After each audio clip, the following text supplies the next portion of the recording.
before you do that? Okay. That's okay. All right, my timing was off there. So it is being recorded, and Emily, thank you for that opening, and I know you're going to continue that. And I'm just popping in today because I wanted to see everyone's lovely smiling faces. It's so wonderful to see you all, and I wanted to say hello and extend my warmest of welcomes to you, Dr. Torres. So thank you so much for being here today. I'm going to follow along and catch up with the recording that is underway, and express my gratitude to everyone for being here, and I'm excited to follow along at a later date. So thank you so much. I'm going to log off, but I'm glad to see everyone. And again, thank you so much for being here. Thanks, Moonwater. So welcome again to those who are just joining us. We have Dr. Nicole Torres here with us this afternoon, who will be talking a bit about some of her research and linking it together with how we communicate, how we create connections where there's sometimes a lack of understanding. She's the author of Walls of Indifference, Immigration and Militarization of the US-Mexico Border from 2015, which is a book based on her doctoral research. And her research is based on the social and political practices of militarization and its effects on the well-being of people and the communities in which they lived. So Nicole Torres, please feel free to take it from here. Fill us in about what brings you here, and I'm happy to help run any of the technical things to make it go as smoothly as possible. And thanks again for joining us. Yeah, thank you very much, Emily, and thanks everyone for being here. I really appreciate the opportunity to just have this discussion with all of you, and I'm really grateful that you all are interested in actually what can be a really challenging topic. So we're going to get started, and let me just share I have some slides here I'd like for you to see. So let me pull those up. Are you able to see that? Okay, great. Thank you. Thumbs up, thank you. Okay, great. So this discussion, this presentation is really about how borders have proliferated in our lives, or kind of how they shape our thinking, not just simply linguistically, but also in terms of our relationships and the landscape in which we live. I'm a cultural anthropologist who studies not simply militarization, but I'm also a psychotherapist. And part of what I do as a psychotherapist is actually related to this discussion here around borders and dualistic thinking. And a lot of the things that I do in terms of my own private practice is really help people kind of integrate what seems to be, some problems and manifestations of dualistic thinking. So that's what we're going to talk about today. And I'm going to walk you through some of my research, but at the same time, the goals of my presentation, let me just start with the goals of my presentation is to really examine how dualistic thinking shapes our environment and our relationships, as I mentioned earlier, how extreme forms of dualistic thinking actually affect civic participation in our relationships with our friends, our neighbors, and others in our community. And really thinking about a bit of an antidote at the end here. How can we kind of think more ecologically and use some theoretical principles based in eco-psychology to actually help heal some of those rifts and ameliorate conflict? So those are the goals for today in terms of the presentation. I just want to say this is not an exhaustive presentation. This is really just an overview of some of the things some of the highlights from my doctoral research, as well as how I decided to make a turn into eco-psychology as a way to kind of really help people, and not just help other people, but also help myself in terms of solving some of these psychological and social rifts within the context of my own communities. And I just want to say also, please feel free to pop some questions into the chat box. I won't be able to see it. So Emily, would you take a look for me? Thanks, because the slides are up on my screen. So I'm going to start here with this map, and I'm not really going to, I don't want to really talk about it yet, but I want to actually hear from you, and you can kind of pop it into the chat box. You can, if you want to turn on your mic and kind of say some words, feel free to do so. I just want to hear what this map conjures up for you when you see it. And you're not going to be wrong. I'm asking you kind of like your free associations with that. Right. I did see someone, I can see this, divisions. Yes. What else? Thank you for that. Just makes me think in like second or third grade, I saw a map where the Southern Hemisphere was on top, and it just completely blew my mind because I hadn't ever seen that projection before. Yeah, thank you. Thanks, Mia. Yes, Eurocentric. Absolutely. Thank you, Christy. And thanks for my people are yes, from all over the world. Yes, thank you. What else?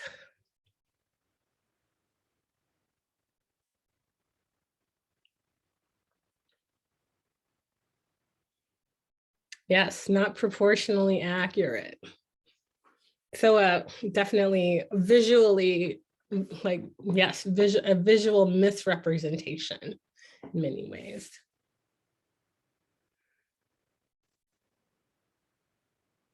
One snapshot at a time, it will, yes, yeah, absolutely. And I think we will get back to that. It will change, and it has changed later on, what we saw in school. Yeah, for sure.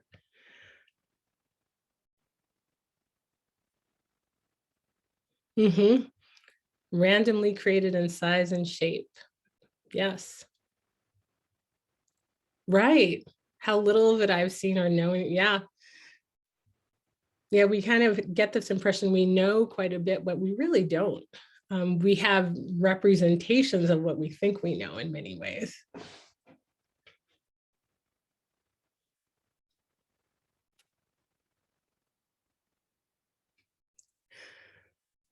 Right, many of the other cultural, ethnic, political divisions within, not represented within withdrawn borders here. Yes, yeah, thank you for that, Mia.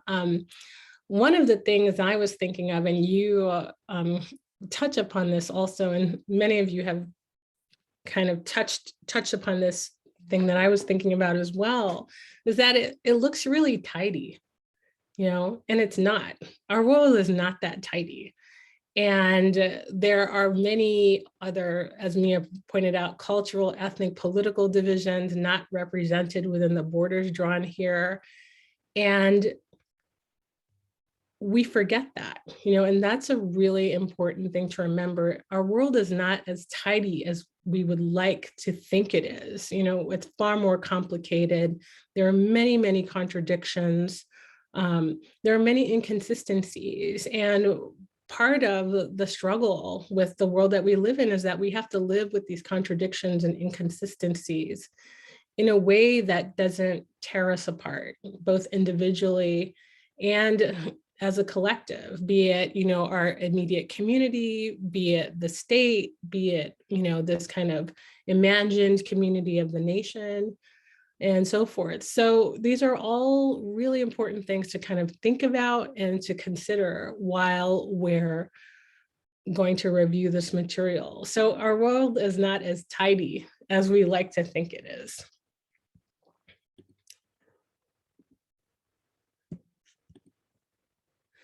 So here, something that I wanted to also kind of touch upon is that, let's go back to this and say, we have these borders here, and borders in many ways are an extension of our idea of fences. You know, there are fences, there are gated communities that all are about enclosing particular spaces. And one of the things when I thought about, so let's think about this idea of fences. Where is this coming from? And the etymology, I just want to share this with you. The etymology of the word is, about defending. It's about protecting, the fortification. So fencing, the actual sport of fencing, fences, borders, and so forth are all extensions of this idea of protection, fortification, and enclosure. So those are some things to think about while we're going through this material. So how does this idea actually extend itself through our identities, through the places where we live, through kind of like our identities, not just simply as individuals in our communities, but also within the context of the nation state. And, this is something that's related to this concept that we're going to kind of move through and really explore within the rest of this discussion and this presentation, is that a lot of the thinking that we have, is based on dualistic mindsets. And that's the notion that ideas and concepts in various situations can actually be reduced to two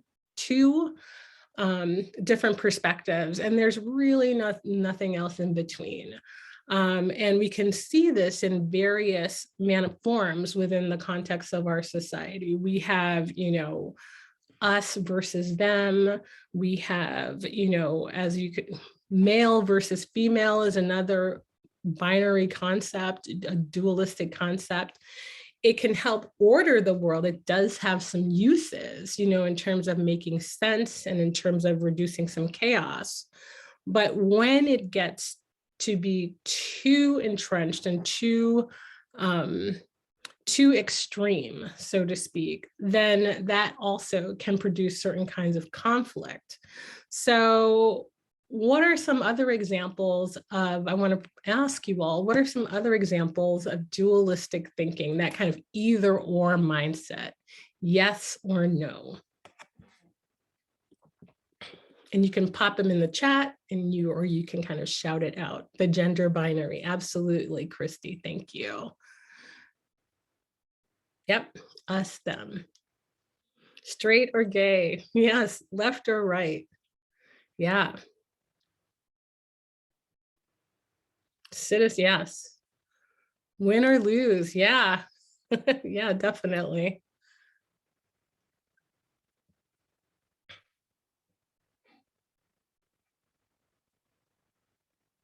What else? There's one really popular one kind of circulating right now, and I want us to kind of really think about that one as well, because this is something that can also kind of yes, liberal conservative, thank you.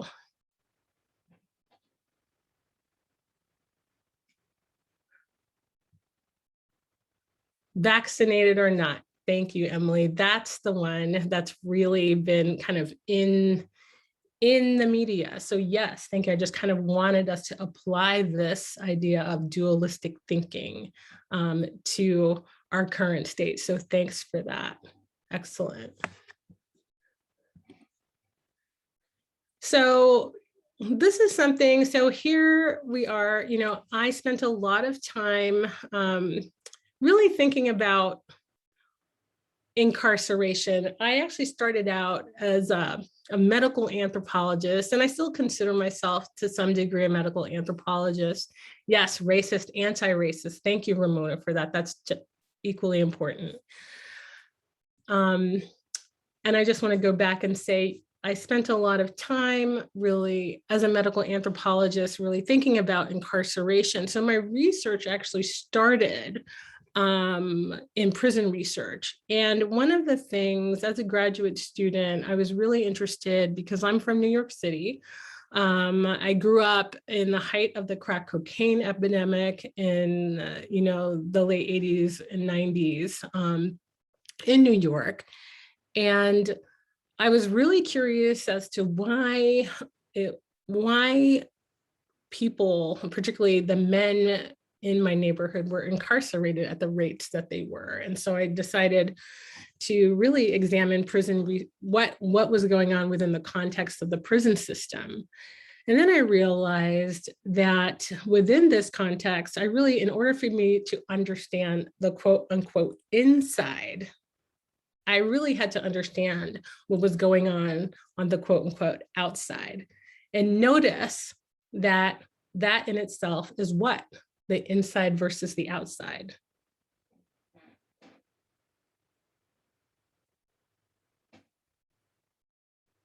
It's a binary as well. It's kind of like this division. Yes, thank you, Amanda, the binary. It's a division as well, the inside versus the outside. And the more I learned about the outside, I realized that, these are just microcosms of each other. They're in a relationship with each other. And the inside mirrors quite a bit what is going on in the outside and vice versa.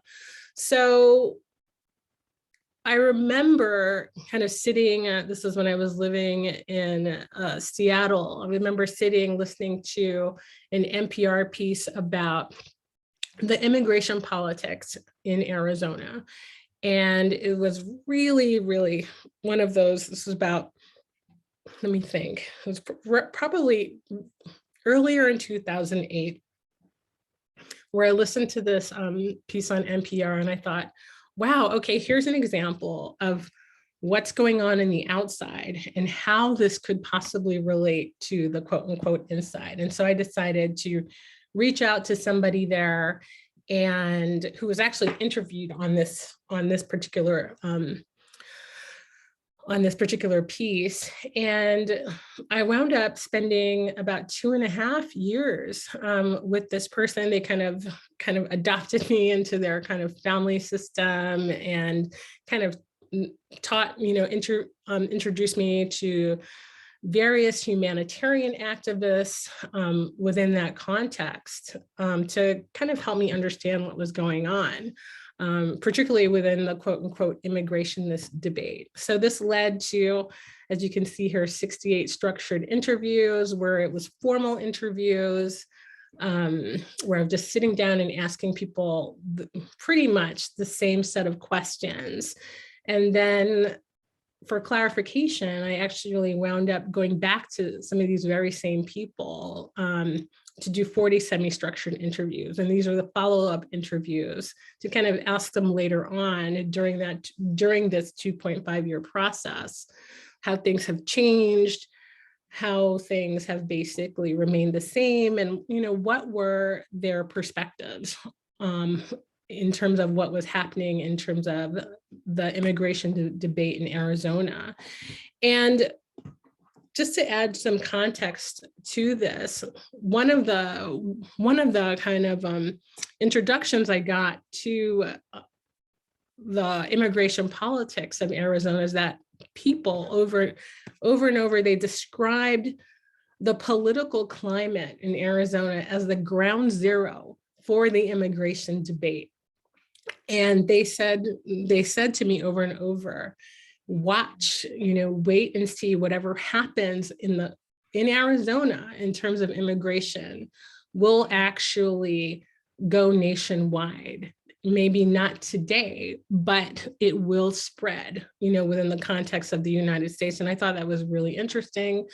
And then over the course of time, a lot of what I was seeing in terms of the politics of Arizona actually did spread to other parts of the United States.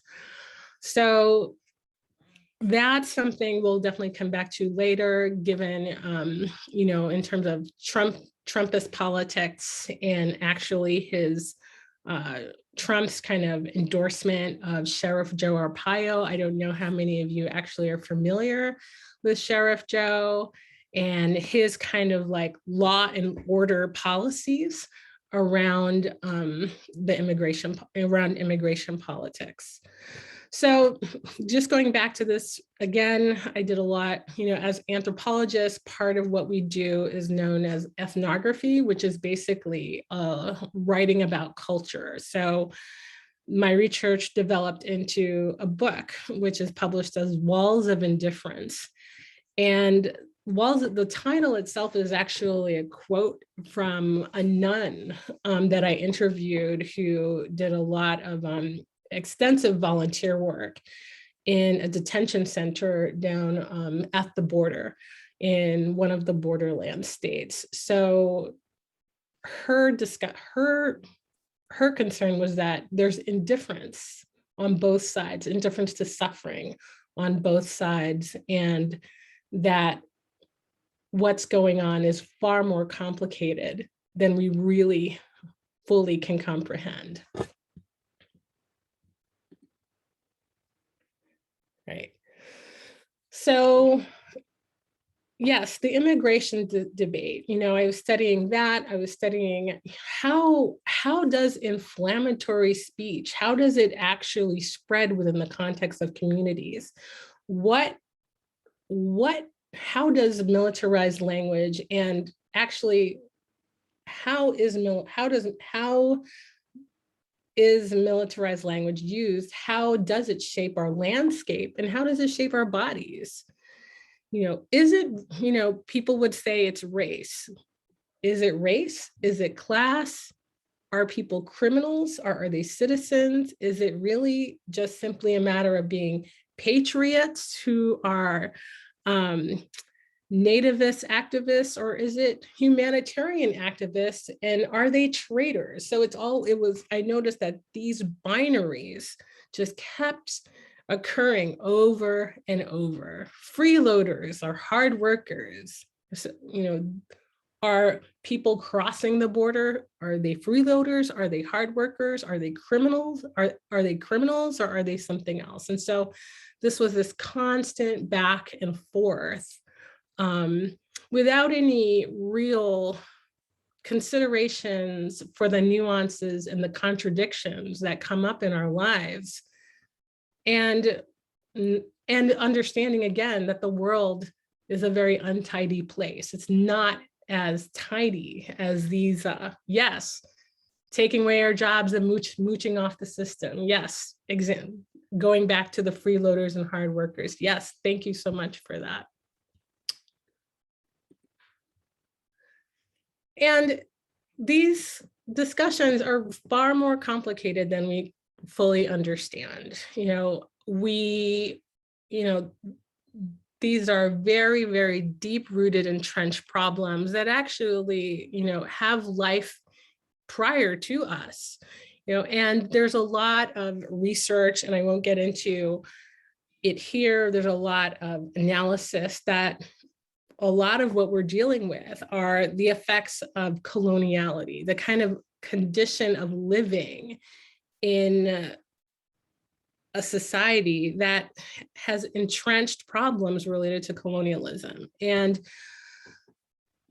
whether or not we understand it as such, we can agree that the history regarding the United States is a complicated one, and there has been a long history of migration. There has been a long history of understanding the world as not neat and tidy as these maps would like us to believe. They are far more complicated. There's sets of relationships. People live on both sides of the border where they have family, they have friends. And same here, like in terms of the US-Canada border, similar situations. We have friends and family on the other side that we can't get to. So these lines are there are human overlays on ecological systems that are far more complicated than we like to think they are.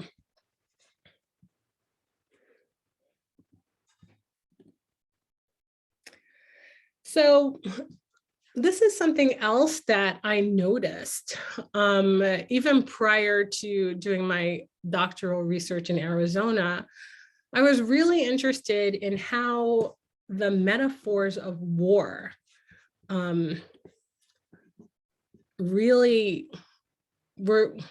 they're kind of everywhere in the context of the in terms of the context of the United States. We have winning the war on cancer, the war on terror, the war on drugs, the war on poverty. I don't even have all of them listed up here. The war on crime, the war on Christmas, so part of what interested me in actually doing this research as well is I was following this kind of discussion of war. So the war on immigration is part of how we use this metaphor of war to explain what's going on in our world. And this led to the quote unquote immigration debate that I try to kind of analyze in my dissertation. So again, I just want to bring us back to this overarching idea about how language actually shapes our world and our society in very, very specific ways. So, I want to ask you the question, how often do you see the use of the language of war kind of in your personal life, or where does it really jump out for you in terms of thinking about these metaphors of war or these, and when I'm talking about metaphors, I'm talking about the images that we conjure, yes, in sports, in order to kind of understand conflict, in order to talk about winning or kind of overcoming. Where else do we see it? And Amanda, thank you for that. Sports, where else? Thinking tanks are often, yes, the war room. Thank you for that. Yeah. High conflict divorces. Okay, this is good to know. Yeah, boots on the ground, a lot in activism or provide. Yeah. One I can think of, even in community mental health, where I worked for some time, frontline staff, election campaigns, soldier up to be strong. Yeah, absolutely. So given that you all have such in the trenches, yeah, thanks for that, Emily, for sure. Given that you can kind of see, that this kind of war metaphor proliferates in various parts of our lives, when you use that language, I don't know, or when you've seen it used, because some of you, I'm imagining, have seen this, in your work situations and in other situations, how does it make you feel?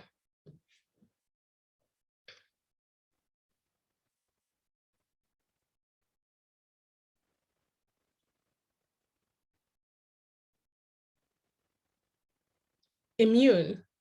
What do you mean, Ramona? Can you tell me a little bit more about that? Sometimes we hear the language so much that we don't even think twice about it, especially the same, frontline workers in the classroom as a teacher. And you'd hear it so often that you don't even think twice about it anymore. Right. Yeah, thank you for that. Ask to take a side. Absolutely. Whose side are you on? Are you this? Are you that? Tiring since everything else is a battle. Yeah, I totally relate to that. So yeah, us, them, yeah, with other group. Right. This kind of us, them mentality, it's about, we like to belong, but at the same time, if we're constantly in this, are you this? Are you that? Are you A? Are you B? It is exhausting. An example from my own life, I am, this is regarded to my own ethno-racial composition. I'm Puerto Rican, tackled this project. Yeah, I'm Puerto Rican and I'm also from the Caribbean. So I have an Afro-Latino background. And I've noticed a lot of the times when I'm in different social situations or in different regions of the United States, even in the context of Bellingham, people like to ask me, are you X? Are you Y? You know, I'm actually neither one of those things specifically. I'm actually both. And even by saying I'm Puerto Rican, that's actually shorthand for the complexities of my ancestry. And yes, we use these things as shorthand, but at the same time, again, even my own ethnic identity actually goes back to that map that likes to tidy things up. Like it goes back to that kind of tidying, that kind of way to organize the world in a way that's far more complicated than we really likes to admit. So yes, thank you for bringing all of those examples up. I really appreciate it. Yeah. So here's an example of, you know, this is on one of my first trips to Arizona. The gentleman who I called Carlos in my book took me around to these various parts of Phoenix, Arizona, and said, look at what Sheriff Urbayo is doing. He bought this tank and he takes it out during parades to kind of show his military strength. And of course, Carlos found this appalling in many ways and alarming, but he was definitely just, I think, in many ways taken aback by kind of the intensity of this particular image that was kind of moving through his community. So I want to ask you, and here's another one to kind of show you some of the things that I saw in Arizona. The war on drugs, again, another war, helped Sheriff Arpaio fight illegal immigration and trafficking. So let me ask, if you were in this particular community and you saw these things, you saw these trucks and tanks kind of moving around, how would this make you feel?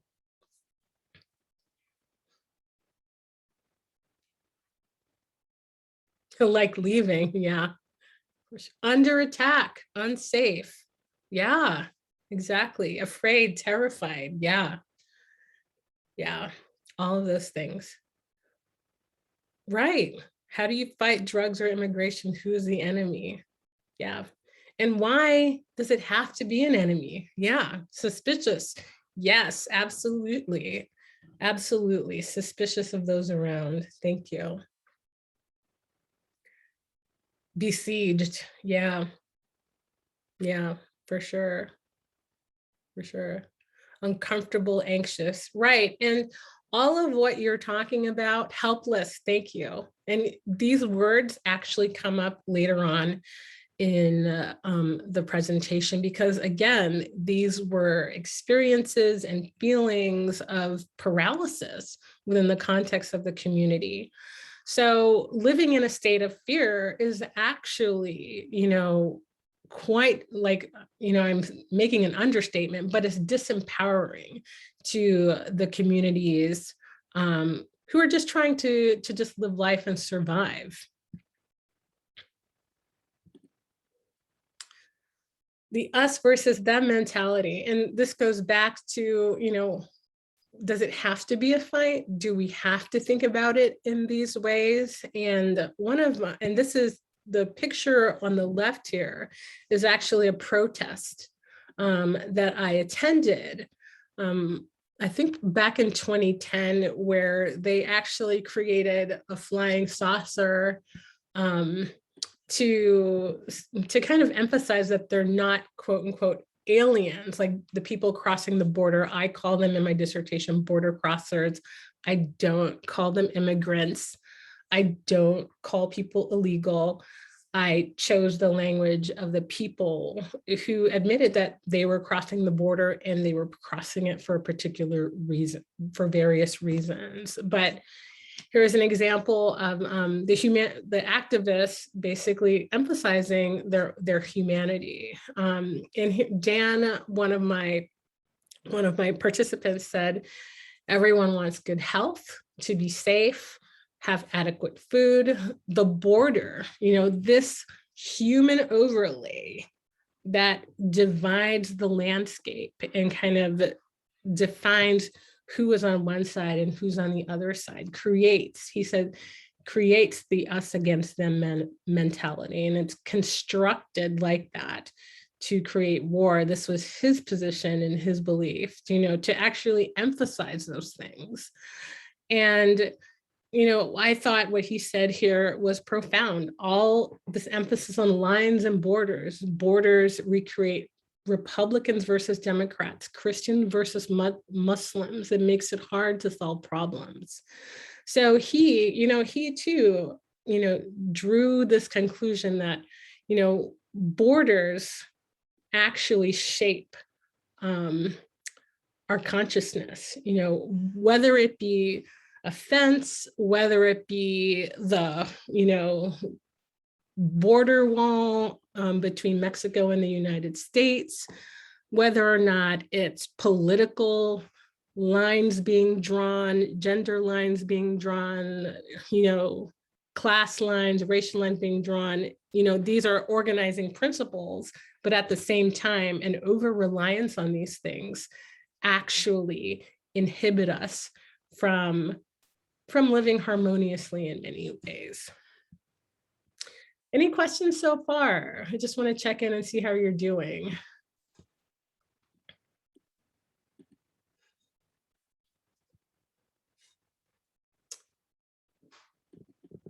No questions? Okay, so I just want to show you here. I think I'm having some problems. Okay, let me just close that so it doesn't distract me, the chat box. So yes, and so here are the things, some of the things I noticed in my field work. Again, these kinds of discussions around us versus them, in or out. I describe them in my book as seductive tropes. They're very easy ways to organize the world, but they have these profound, when we rely on them too much, they have these profound consequences. Like one of the things that is important to really consider is that how we use language, actually can shape our world. And this is something that anthropologists tend to, we tend to understand, we tend to consider when we're border crossers. Oh, yes. Yeah, they are. I just want to say, Ramona, they, that's their language, and I want to use language that the people I interviewed were comfortable with, and also wasn't really about taking a side. It was really just about trying to point to the reality of the situation, as opposed to assigning value to an impossible predicament. Yeah, so just going back to, again, I just want to say these were all over the place, all over the landscape of language: legal, illegal, criminal, citizen, in, out, danger, safety, innocent, guilty, white, brown, save, kill. Just the more, the language was harsh. I remember I would see these stickers, these decals in Arizona, particularly in Phoenix and Tucson, about Arizona. It's a dry hate. And they would talk about how the landscape itself, the people, the heat of the landscape, the harshness of the landscape also, was mirrored in the harshness of the language people used, the harshness that people had. A lot of this was related to, and I did not get into this in my dissertation research, related to scarcity and water. That's a whole nother project, but those things also point to the harshness of the landscape, what people were struggling with, and how that actually shaped their world. So again, the language, this idea of the dry hate, the harshness was really, really mimicked.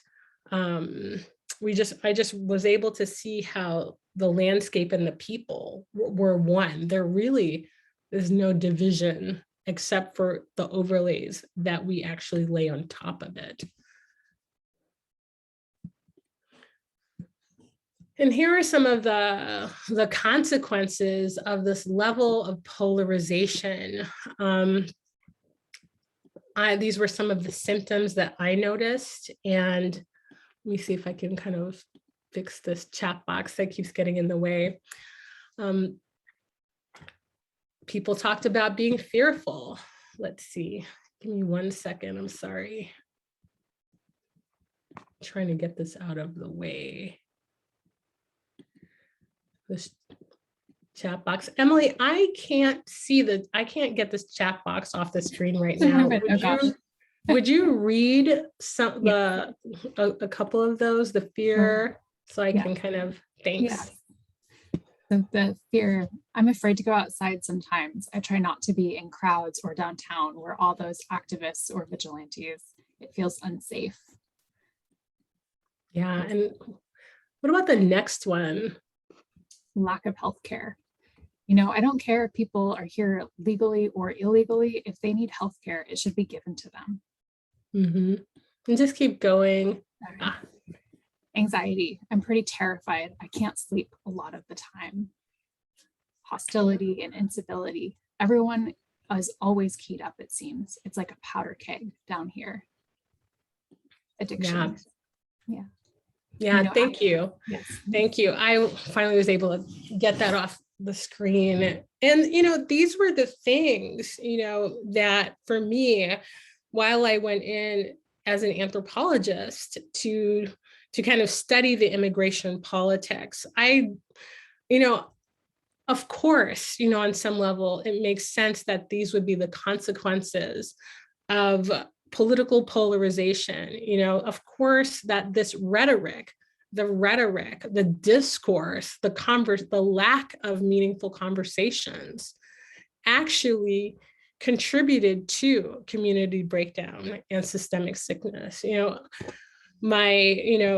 family I stayed with for those 2.5 years, Carlos talked about, the stress, my diabetes is acting up really bad. Actually, there was another activist that I worked with who really struggled with his own, not only just simply his mental health and depression, but also diabetes. There was a lot of people reported a lot of inflammatory diseases and inflammatory disorders that were related to just being under threat, and this is something that's important to really think about. Our ecological systems, our language practices, our built environment, the way we structure, and this is what I'm talking about when I say built environment, the way we structure our landscape, these all contribute to how healthy we can actually be. So if we're constantly in these situations that produce stress, paralysis, anxiety, these mimic some of the things that you actually talked about earlier about how do the Sherman, for example, that tank or that truck with, helps, fight illegal immigration. Those things actually inflamed, heightened the fear, exacerbated lack of healthcare. People felt like they had license to actually reinforce these divisions. Yes, the adverse childhood experiences. Yeah, thank you, Ramona. Great connection. So again, the rhetoric, the policy, the social practices of militarization, of extreme forms of dualistic thinking actually exacerbated community sickness, and also individual manifestations of illness as well.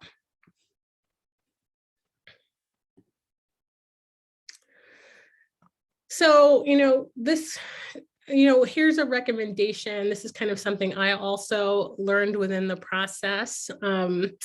Things to avoid. We can get really myopic in our own, coming from our own viewpoint. Myopia is, in this particular context, I'm using it as the phenomenon of failing to see that one's own point of view is one of many. And myopia, results in not taking into account other possibilities or viewpoints, and we tend to use the word diversity to really talk about ethno-racial diversity or gender diversity. But it's real. What I'm more interested in, and I'm stressing here, is that it's important to have a diversity of ideas, a diversity of viewpoints. And this is something I believe Jonathan Haidt, the psychologist Jonathan Haidt, discusses as viewpoint diversity, because that also contributes to a healthy ecosystem. And actually, we are more resilient and stronger when we're able to really come from different positions, or to think from different positions, and to have that diversity both in our external ecosystem and also within the context of our internal ecosystems as well. And ethnocentrism, this is absolutely, related to, this idea of myopic thinking. This anthropologists, we use this word ethnocentrism, ethno meaning like ethnic group. That's kind of the word, the first part of it. And centrism is being centered around one ethnic group, or one's, group of preference could be applied as well. Like if we're only talking to each other who have complete political similarities, we can lean into this place where we're ethnocentric, where we think we have the moral high ground, where we know that we're doing what's best for other people. And that's also a mentality that's rooted in this very, going back to this colonial mindset, where we know what's best for others, or we believe that we have the education. Sometimes it's really important to just admit that we don't know. And to be honest, the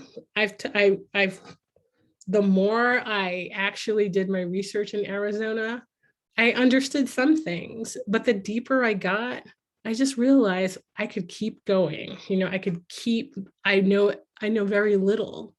And my curiosity could have led me to spending far more time down there. But at the same time, I had to, cut my research short and basically kind of write up the findings. But it was just a lesson in, I don't really know. This idea of being expert, having certain kinds of expertise, or thinking we know, is a very, very Western mindset, when really the community's knowledge is far more important than my own individual knowledge. So just a reminder, let's see, again, ethnocentrism and how it's related to civic participation or lack thereof. Ethnocentric attitudes decrease civility and increase conflict. Ethnocentric attitudes are related to the polarized politics, the decrease in neighborliness, and the destruction of civic spaces.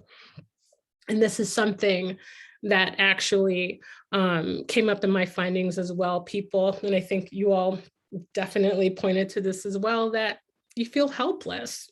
Sometimes people feel helpless and they don't want to participate because they feel that, maybe what they can contribute isn't valued. They're just exhausted. They're fearful from the hostility that takes place in these public spaces. To the point, Afghanistan, yes, exactly. So we're going to turn here and really talk about something for me that has been quite healing for me in terms of my own understandings of this process of militarization, which is basically, and I haven't defined it because militarization is a huge body of work that has been around longer than I have. But I want to say, when I'm talking about militarization, I am talking about that kind of that war mentality, that we're always using these metaphors. We're always using this language of being ready and prepared for war, which is, again, if we're constantly in that mindset, that actually, relates to certain kinds of psychological manifestations that are deleterious to our health and well-being, such as like being hypervigilant all the time, always on guard, that kind of thing. Being on guard is actually part of that kind of militarized mindset when we actually go too far with it. So thinking ecologically, for me, was actually a really important, for lack of a better term, I can think of an antidote to this highly militarized thinking. One of the things I should go back and say, I should actually go here and say, look at this slide. I really appreciated when I saw this kind of like ego versus ego versus ego, rather, how we're not, the egoic structure is like we're on top and we have control over, nature, so to speak. That's the kind of mindset of that kind of egoic model, versus us being more of part of the ecological system. We're one of many life forms on this planet, and how do we learn how to coexist with other beings? Let me check the chat. Right, the great chain of being. The earth doesn't belong to us.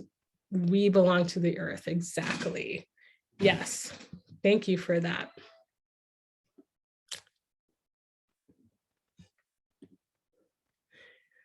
And, this is just a slide to just remind us that,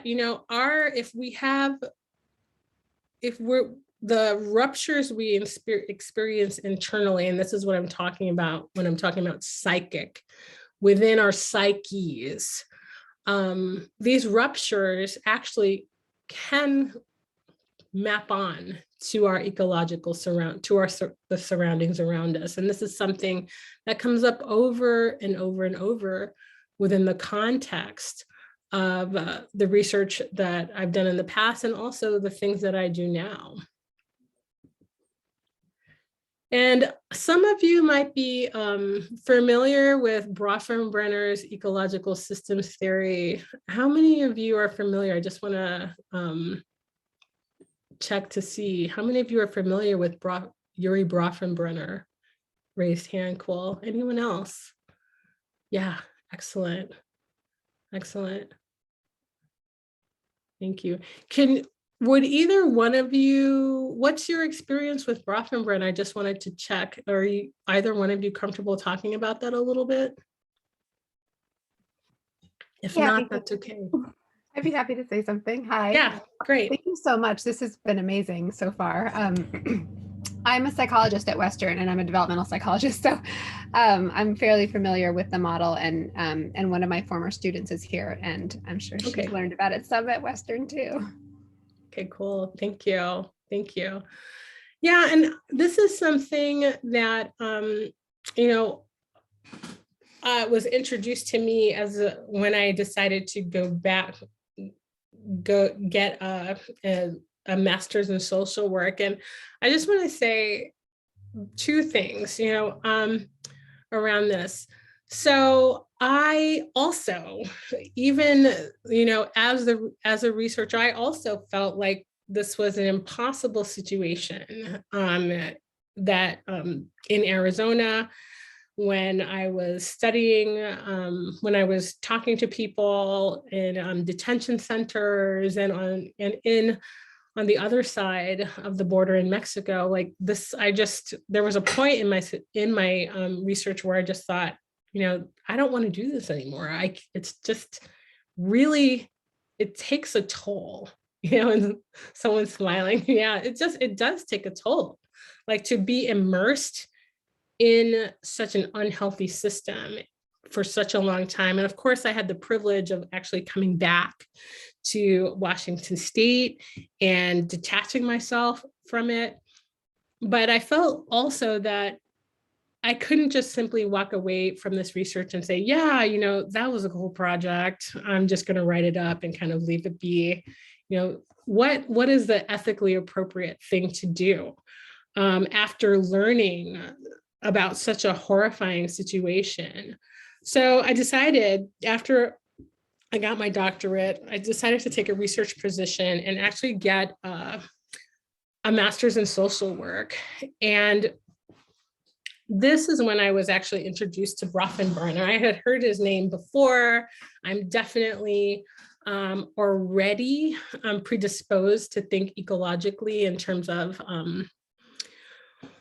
my own experiences and practices, but this is a really useful tool to kind of demonstrate how much, what's known as the macro system up here, the attitudes and ideologies of the culture or the society in which we live, really kind of basically does trickle down and have a really profound effect on our mesosystems, our exosystems, social services, neighbors, mass media, our schools, our microsystems, as well as the individual. So again, this kind of just points to how much the rhetoric, these kind of human overlays and the ideas are interrelated. These are, I kind of look at this bird's eye view and think of these as kind of nested dolls. Like we have these ideas that are reproduced inside one, which is reproduced inside the other, which actually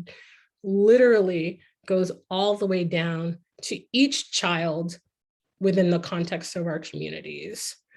And this is also what happens. This is exactly what happens within the context of our public policy around the military, around the rhetoric of the military, around war, around all of these things that we think are very cut and dry, but they're really parts of these interlocking systems that shape our world.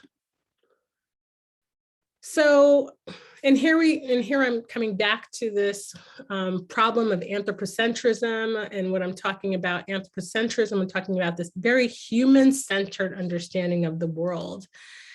And I just want to kind of highlight that these egocentric models of living and being reinforce domination of all forms of life. And I think this is what you all were talking about earlier, this kind of great chain of being, humans on top, this idea of dominionism, like all of these things kind of are related to the problem of this human-centered thinking. Yes, the earth doesn't belong to us. We belong to the earth. And this goes back to Murray Bookchin, who I always found his writings to be extremely helpful. His position is, and as long as hierarchy persists, as long as domination organizes humanity around a system of elites, the problem of dominating nature will continue to exist and inevitably lead our planet to ecological extinction. And it makes me think about, all the ways in which, we create situations, consciously or unconsciously, to dominate nature. And the map making is actually, going back to that slide at the beginning, is a way, and this is what I was saying earlier, it's a way to tidy up the world in ways that are not really realistic.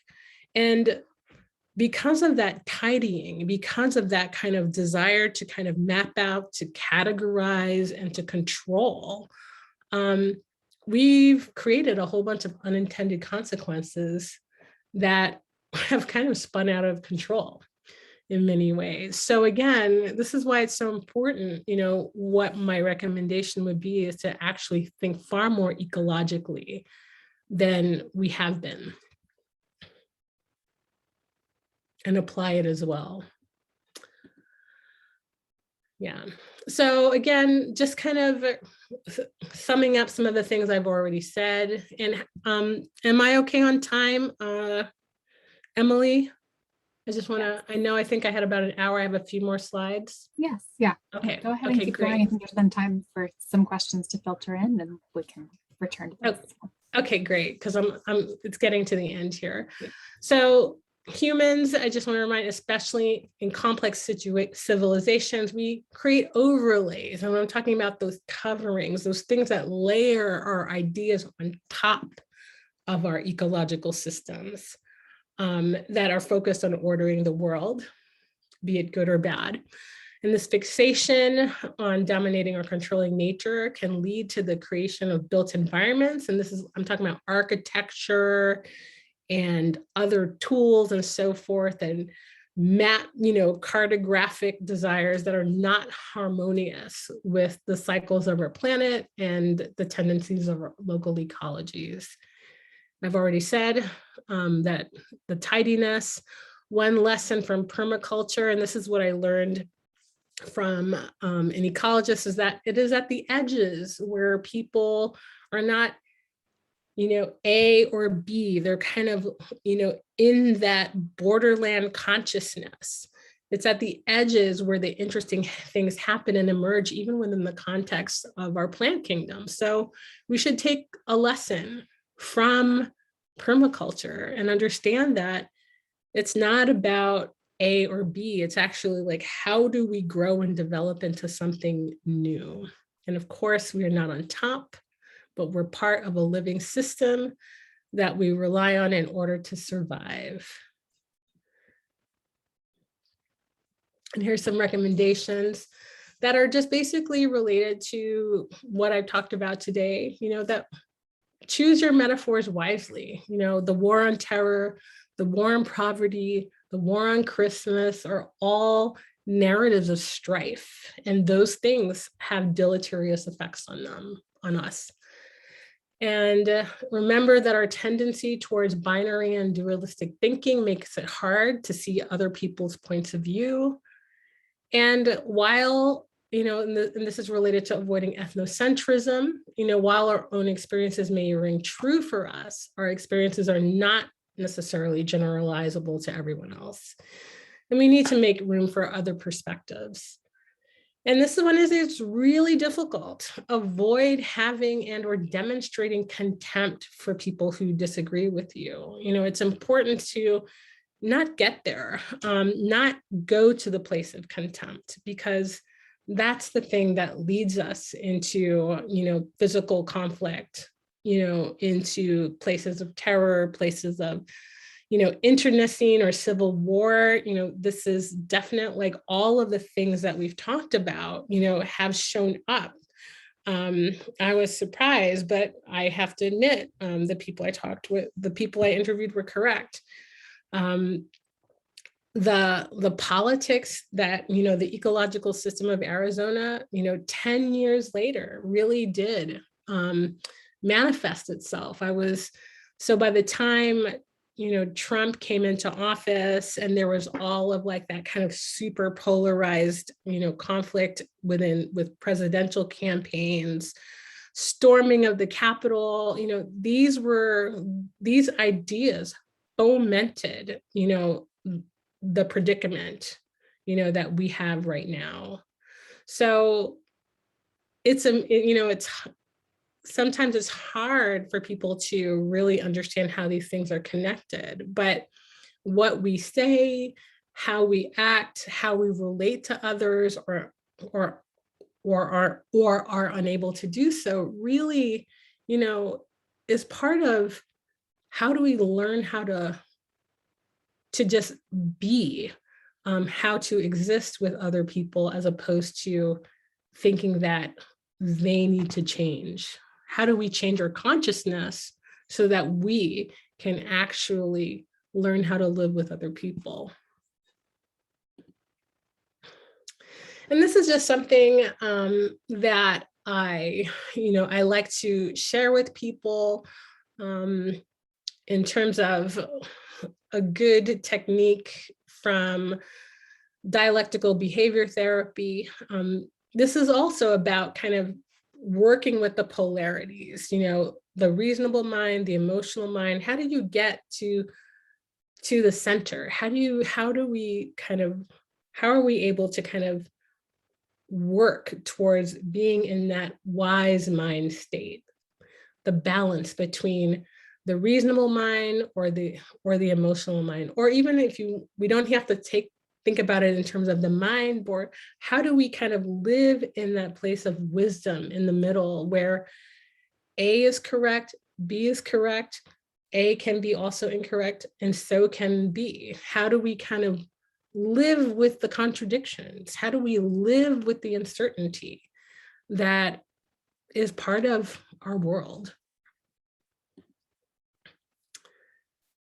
And this is just a quote that I love from one of my favorite anthropologists as well, who passed away some years ago in the early 2000s, Michel Rolfe-Trouillot, Haitian anthropologist. And he talks about history as that which has happened versus that which is said to have happened. And I like to think about this because we don't know. I hear stories about what happened in the past, or what is taking place.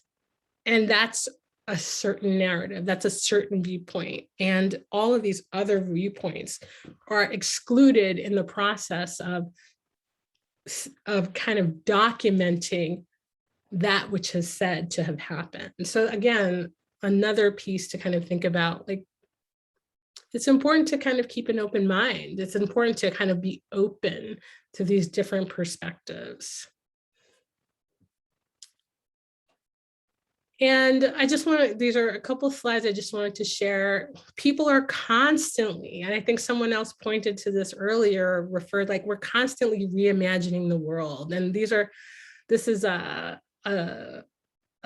snapshot of a certain reimagining of the United States, based on the various histories that have taken place here in terms of the Atlantic trade. Some people are talking about kind of dividing up again, trying to make things tidy. New Africa, Atslan, you'll see, I think I have a couple slides here of like Cascadia.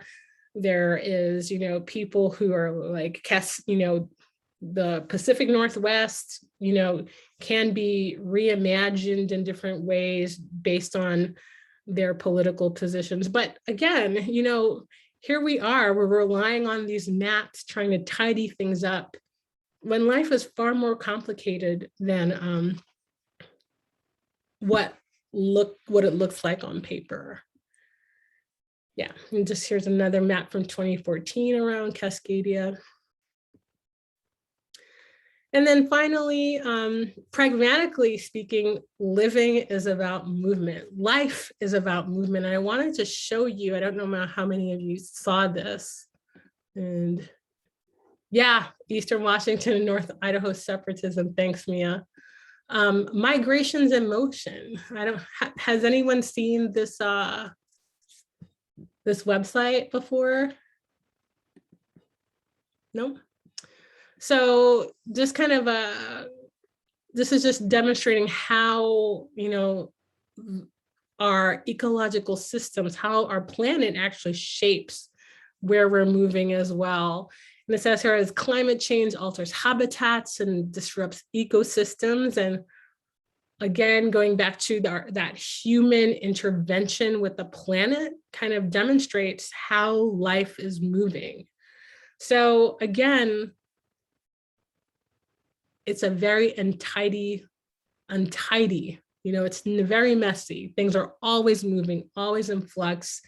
And at some point we have to make peace with this movement and understand that, the world is a far more complicated place than we like to think. And that our linguistic and our cartographic excursions into ordering the world can actually prevent us from really kind of connecting and understanding what's going on with our ecological systems, what's going on with our neighbors, be it our neighbors next door or some states away. So various things to think about. And finally, I think I have one more slide. And this is one of my favorite poems from Rumi. Out beyond ideas of wrongdoing and right doing, there's a field, and I'll meet you there. And when the soul lies down in that grass, the world is too full to talk about. Like, there's far more, way beyond ideas of wrongdoing and right doing, and perhaps we could meet there. Then finally, here are some suggested readings that have helped me. I was listening to this podcast yesterday that I think you might actually, some of you might find really enlightening, about the world on fire inside and out. And it's about how the kind of climate change and the inflammation of the planet is also mimicked in our bodies, and how these are two physicians kind of trying to kind of tease the connections out. And if you're interested in kind of understanding the mentality behind cartography in a very simple way, and also how the enclosure movement, kind of the privatization of land, is related to some of the predicaments that we're in now, I would highly recommend you watch The Secret History of the English Garden. It is really wonderful, and you will see how this desire to order and control nature has actually manifested itself in various ways since this enclosure movement took place. And that is the end. And thank you so much for joining me and for actually hanging out with me for the last 75 minutes while I was talking. See people, their applause icons, a lot of appreciation. Thank you so much, Dr. Nicole Torres. Incredibly enlightening. I know for myself, my head is kind of buzzing with different connections and things that I'm thinking about. Does anyone at this point have any questions that you'd either like to pose to Nicole, or any just observations about something that this connected to for you, either just personally as a human being, or as you think about relating this to mediation practice? I know one of the things that sort of sparked to me was even thinking about the language that we use and how we describe the people coming into mediation or coming into restorative circles.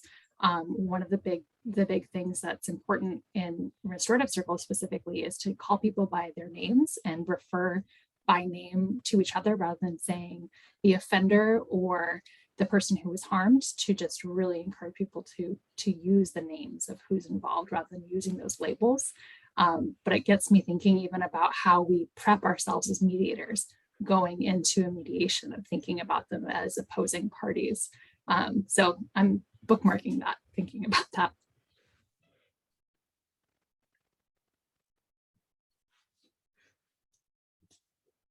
What other questions or observations? And thanks, Kate. I see your note here. You'll be sitting with it for some time.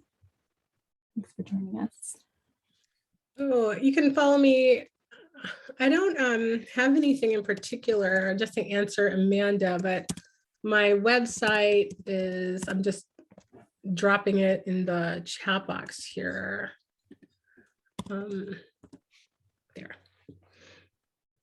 Yeah, that's my website. And if you have any questions, feel free to reach out to me. I'm happy to answer any questions, or just kind of if you want to talk about these things further. I'm happy for any conversations to come my way.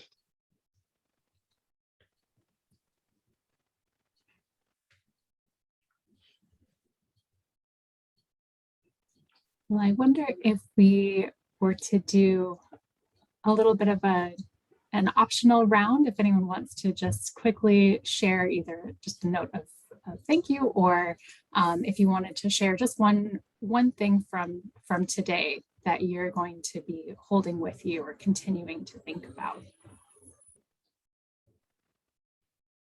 That would be helpful for me as well. So thanks for bringing that up, Emily.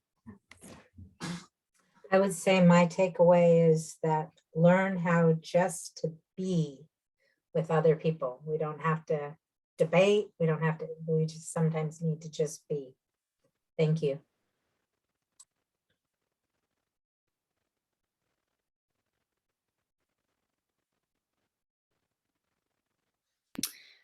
I think that something that's really sticking out for me a lot is, well, first of all, thank you so much. This is really like inspiring and giving me a lot more like stuff to chew on that feels like helpful and hopeful.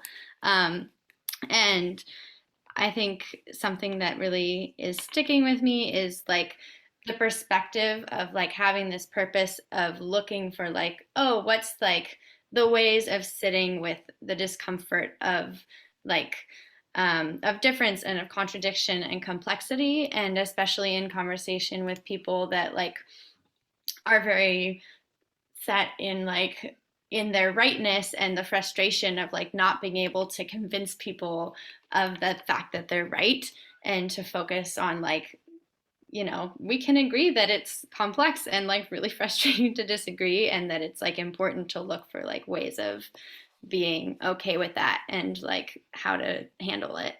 So I think that was really helpful. Yeah, thanks for that, Rosie. You know, you said something that made me think about an experience I had when I was actually trying to interview what the kind of, they called themselves illegal immigration activists, and also known as kind of like the nativists, you know, or the vigilantes at the, you know, around the border. And there was something really interesting that happened to me. I did interview this person, and they considered themselves, she considered herself an illegal immigration activist. And it was really, really interesting to me when I tried to reason with her. Like, that's what I tried to figure out. Like, is she seeing, you know, how, you know, she was a veteran, and she basically said she couldn't find employment, and that, you know, she felt that, you know, there were so many quote unquote illegals coming to the United States and taking away jobs. And she said, and I can't even find a job. I can barely pay for my rent. You know, I have a disability, and like, why are we, you know, doing X and Y when there are people like me who actually live here, born here in the United States, and can barely survive, you know? And she's not wrong. You know, she does have a point. And at the same time, you know, it really just, for me, that was this moment of, oh yeah, okay, let me really think about what's happening. Let me really, and what do they have in common? Sure, it's, you know, they're of a particular class of people who are kind of workers, or kind of the working class, or whatever I was trying to rationalize at the time. But it's also, and she was also an example of how the state failed her. Like, there's no, you know, after coming back from war and having post-traumatic stress disorder, or, you know, whatever whatever other problems or whatever other traumas that were happening for this person, the state failed them. Like there was no proper reintegration back into society. There was no real addressing of this person's trauma. And, and this is something, I mean, even I was thinking about this in terms of Afghanistan as well. What are all the people who are coming back home to the United States? Like, how are they going to actually be integrated properly back into society? Is that even a thing that is going to happen? Or is it more of, this kind of us, them, push, pull? Like, actually, in order for us to have a healthy society, we have to attend to people in a particular way that's a pathway to healing. So that we're not reproducing not just only personal traumas, but historical traumas, because all of these things are interconnected. So thanks for bringing that up.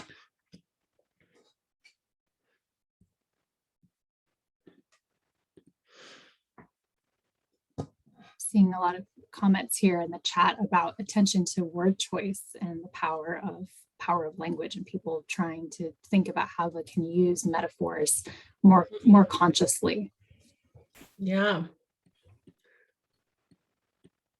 and this one's hard because we want to tell people what language to use, and at the same time, it's not our job to tell people what language to use all the time. It's kind of like, again, here's a contradiction. And so we're living in these contradictions. And the reason why I'm bringing this up is because, in my private practice and, in other contexts as well, I deal with people from all different backgrounds. They're all across the political spectrum. And one of the things that that I've noticed is that people do say, like, they don't like being told what to do in a way that's condescending.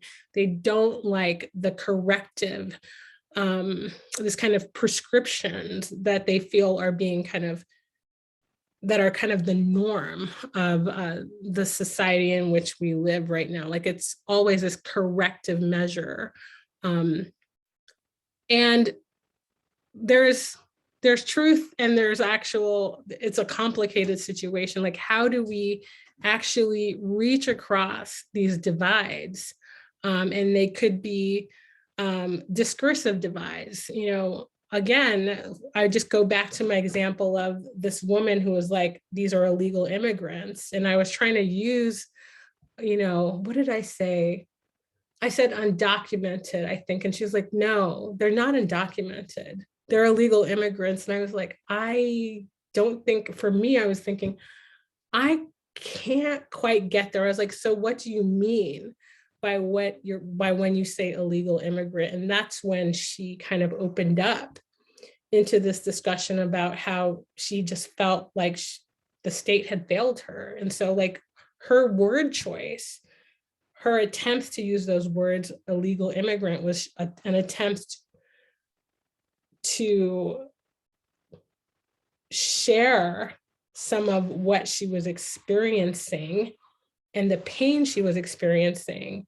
But at the same time, it was a way to scapegoat people. So again, it's kind of like sharing the pain and also scapegoating people. And again, that's kind of the predicament we're in right now, where we have to witness other people's pain, but also not scapegoat other people. And it's really complicated. I hope that makes sense, because it's kind of, again, these things are really hard to talk about because they're so contradictory in many ways. Yeah, we're not often aware of the megaculture's profound influence on our values and attitudes. We think we came up with our own. Yeah, totally, I agree with that. That's kind of, that's known as ideology. That's the ideological kind of discussion, finding ways to further support our youth in conflict resolution classes, and finding ways that bring us back to that place of wisdom and making peace with contradiction, uncertainty. And, you know, Christy, you're bringing up a really important point. It's, for me, you know, going back to this idea of like being an anthropologist, there are actual, you know, in smaller scale societies, whether you want to call it tribal or whatever have you, there were actual rites of passage for people who were living in uncertainty, for people who were in what's known as that liminal space. They could have been, you know, in anthropology, we would call it betwixt and between, neither here nor there, where there were contradictions, where there were uncertainties. And we were able to provide emotional containers for that contradictory energy. And I just don't see them as much in the United States, because we have this very individualized ethos where you have to kind of take care of yourself and actually look at, you know, self-care is part of that discussion, when the community needs to be there to provide emotional containers for other people. And if we don't have those emotional containers, then, you know, conflicts can erupt, then animosity can erupt. And that's part of our problem as well. It's more of a sickness. The symptoms within our society are manifesting in people in particular ways that point to that they're not being taken care of properly.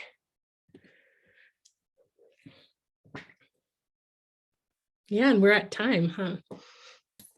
I know there's so much richness that you've brought into this discussion, and I'm sure that there's also incredible thoughts and questions that people are kind of stewing on. So I'll certainly offer that if there's questions that you'd like to pass to me or to Gail to pass along to Dr. Nicole Torres, you are welcome to do so. Nicole, I said that you've also put your email in the presentation, so I went ahead and posted it in there. I hope that's okay. Oh yeah, that's fine. That's fine. Yeah, thank you so much. And thanks everyone for listening.